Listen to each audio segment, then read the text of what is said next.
Subscribe to our YouTube channel and press the bell icon to get the latest updates. I have with me today former RAW Chief A.S. Dulat. He's going to discuss with us the situation that is evolving between India and Pakistan. As we can see, some easing of tensions happening, and also what remains as an outstanding between the two, where we see that Pakistan is talking about resolving the Kashmir dispute, which India says has been settled with the abrogation of Article 370. Welcome to the print, sir.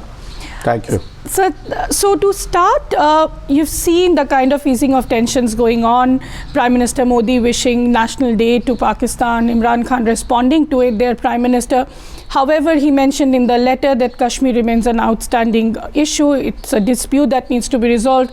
We've heard that coming from the Pakistan Army Chief also, who says, bury the past and let's move forward, but J&K is an issue. What do you have to say to that, sir? What is your analysis? I think I look at it like this. I think, ever since the ceasefire was reinforced about a month ago, I think the thaw which has occurred, and the ceasefire, I'm told, is holding on the ground, which is a very positive thing. I think this thaw should be welcomed. And there are skeptics on both sides. They're bound to be. And it's not easy doing this for either side, and I feel more for Imran because he's in a weaker position than Mr. Modi is. But so what I look at it like this, that I think baby confidence building measures are being taken, and that's a positive. So even if we are not talking, and I believe we are talking, at least we are beginning to communicate. I think it's very positive that Prime Minister Modi sent his greetings on Pakistan Day, and Prime Minister Imran Khan has reciprocated and thanked Prime Minister Modi. So I think that's positive. I think what I anticipate is there is a roadmap which is obviously being drawn up by both sides together. What I anticipate and what is being talked about is that, after the abrogation of Article 370, Pakistan pulled out its High Commissioner here and downgraded relations with us. I think that upgrade is on the line. I think we should see a High Commissioner back here soon, in which case we will also send a High Commissioner to Pakistan. And once the new envoys take over, then I'm sure the visa regime will ease. Already, we've had Pakistan spokesperson coming here, shooters were here, and I'm quite sure if things move as we expect and hope they will move, then Pakistan should participate in the T20 World Cup in October, November. And so I think things are generally looking up. It'll move gradually. How it's happening is another question. That's interesting, sir, when you say how it's happening. Yeah. And that is where I would really want to understand from you, and also I'm sure our readers and viewers, how is it happening? Because we are seeing, as you rightly said, that it is Pakistan that downgraded the diplomatic ties. There were this report suddenly that Pakistan's NSA, Moeed Yusuf, can come here as the High Commissioner, which he himself on Twitter denied. I don't think it'll be Moeed Yusuf. He's debunked it anyways. And he's in a bigger slot right now, so why would he want to come here? They'll have to look for somebody somewhere else from some other mission to send him here, or from the Foreign Office. Right. So, but I needed to understand who is then doing this discussion between the two. Is the back channel? Is it NSA? Both the NSAs? I think there's a little bit of merit in this. And then there is the story that the Crown Prince of UAE is very active now. He wants to take a lead in the Arab world. So it could possibly be the Emirates. And why I'm saying that is because that would include the United States and the British, because the UAE has very, very close relationship with the West, not just with America and Britain, but also Israel now. So, and it's not a coincidence that their foreign minister was here a day after the ceasefire was announced. So I think it's possible, I have no evidence, but it's possible that he had something, I mean, the Crown Prince had something to do with this, little bit of nudging. Of course, nobody can push either India or Pakistan. Both these are strong, independent countries. Yes, sir, that's And right. as far as, I got your question. I think what you want to know is who's controlling this. And I have no doubt, I have no evidence, that the controllers on both sides are General Bajwa and Ajit Doval. I think they are behind the whole process, and they are the ones who are making it work. And if it has to work, it has to work with these two. Let me put it like that. So do you think that, as per your assessment, Mr. Doval and Mr. Bajwa, they are having a communication between themselves on a regular basis? I hope they are. I'm sure they would be.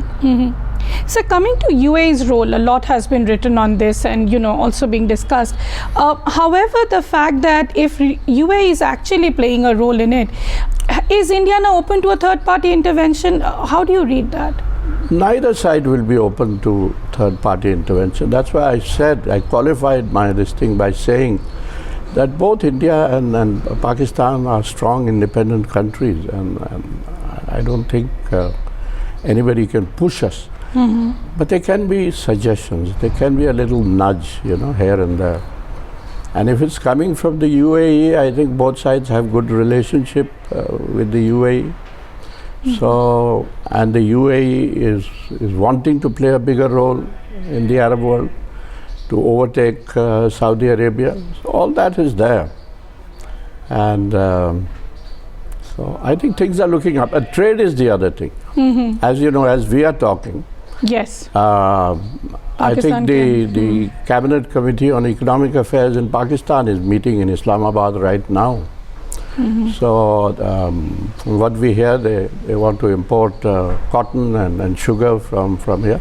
So once trade begins, that will also be a positive thing.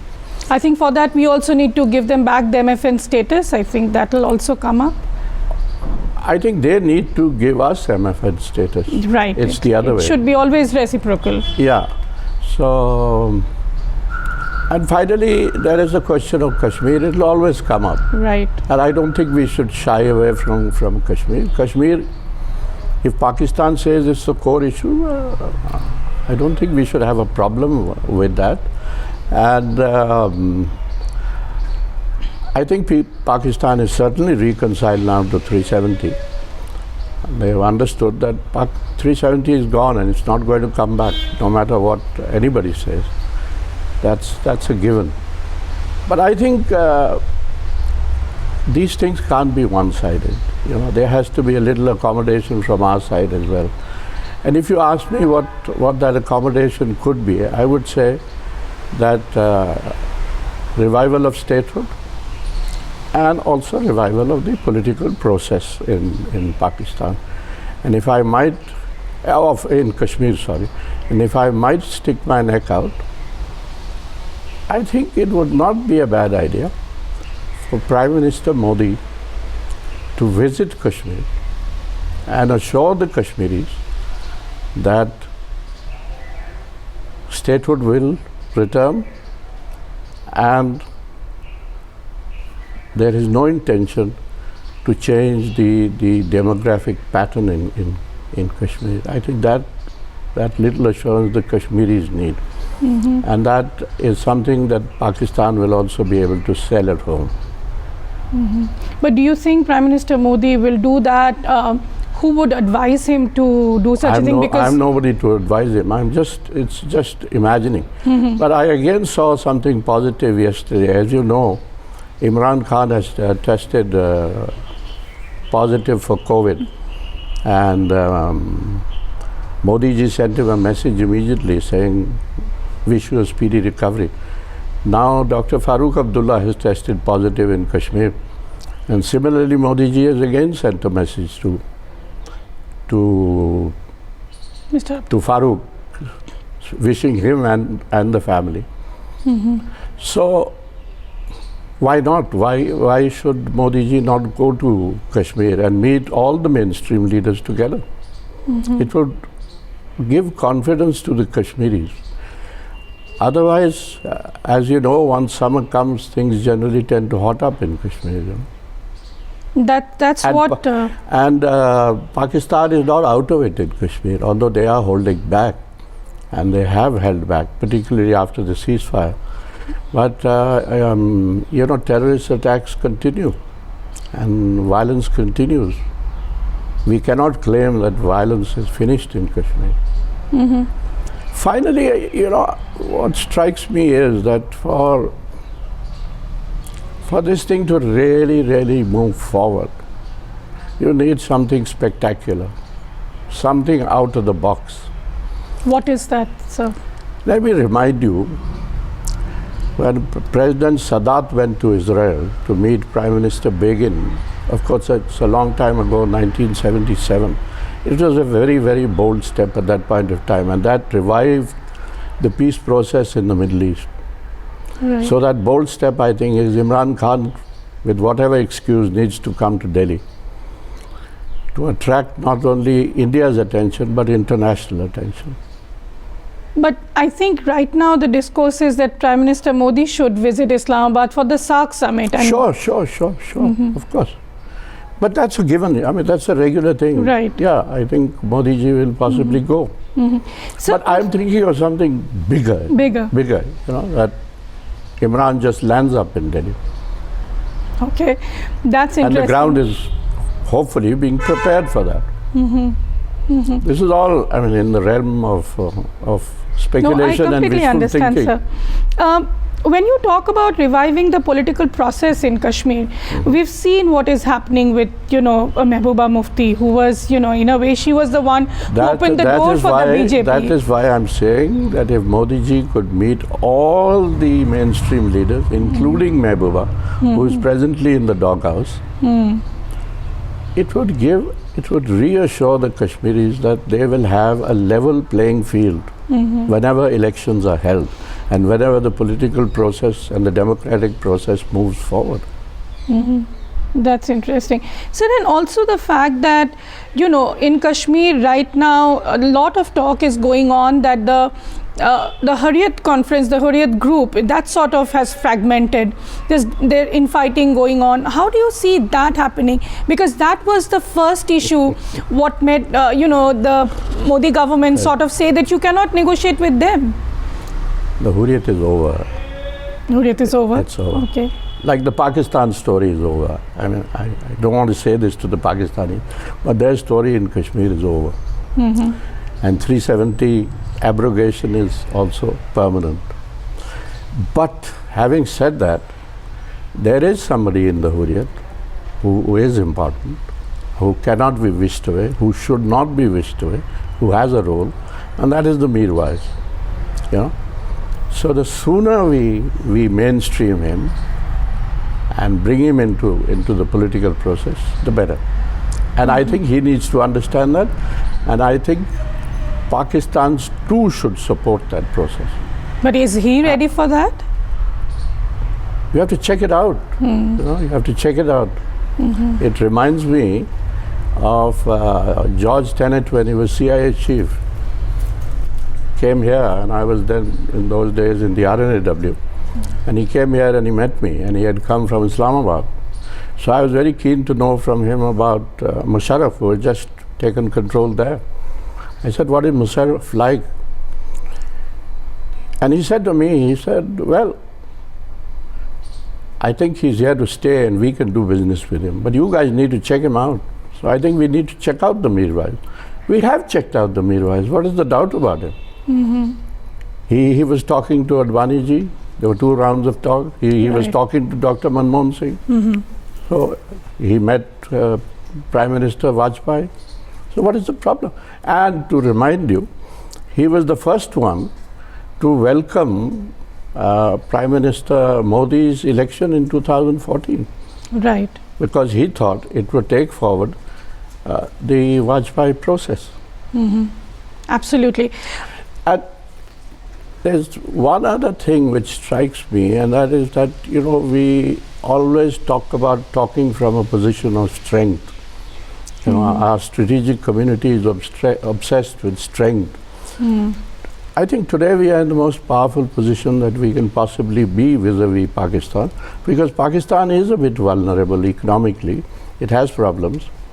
And I think this is a good time to settle. But the window, I think, is smaller than we had in 2006-07, which we missed.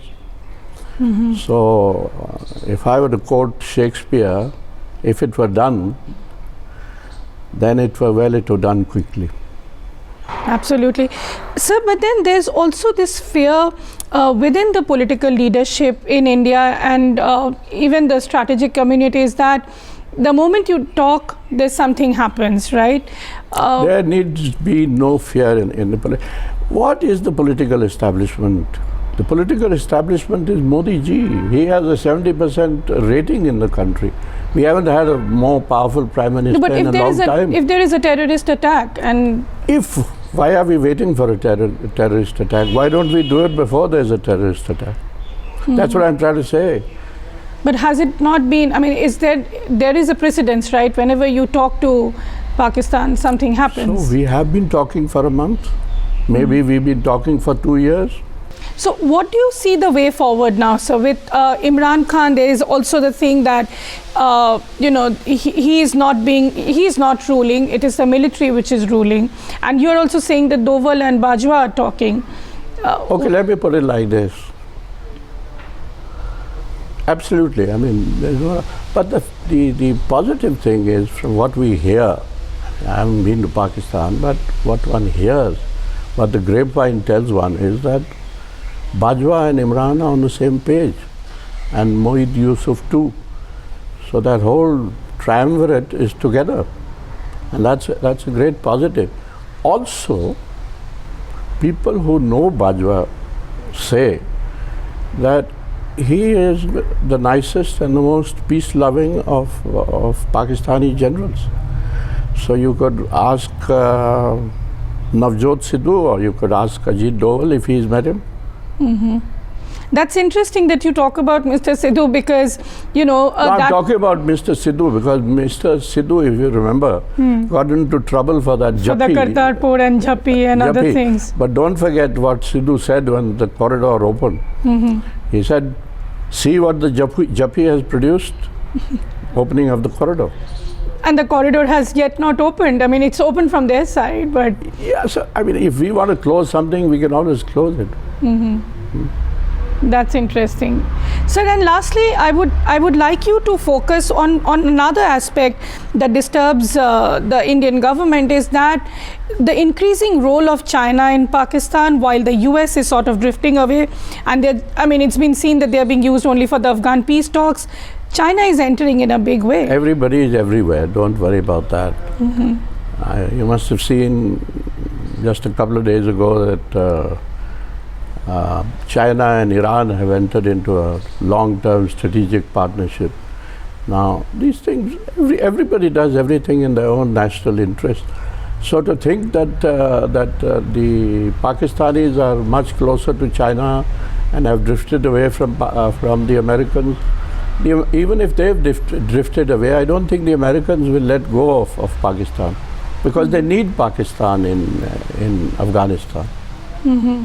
They would almost want to outsource it in a sense, Right.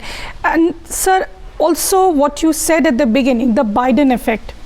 How do you see Biden effect playing out? Will it be anywhere different from what the Trump era did, which we are not seeing when it comes to them dealing with the Chinese? But how do you see that, especially now it seems that they are not even pulling out of Afghanistan anytime soon? But I think that if the Afghan matter is to be settled, then they will have to gradually pull out. I mean, what is happening there, I wouldn't know. And I think that is another area for possible cooperation between India and Pakistan. If you remember, it was Ahmad Rashid who wrote a long time ago that if Afghanistan is settled, then Kashmir would be a cakewalk. You think that case still remains? I think so, yeah. Of course, these are things apart. In any case, as far as we are concerned, Kashmir is settled. And it is settled in that sense. 370 is gone. But I do think that in Kashmir, Pakistan needs a little accommodation, and the Kashmiris need a lot more accommodation. That's interesting. Thank you so much for speaking to The Print. That was former Chief of RAW, Mr. A.S. Dulat, talking to us and discussing what could be the way forward when easing of tensions is happening between India and Pakistan. But the point remains that Kashmir is an issue that needs to be still discussed between the two. Thank you for watching The Print.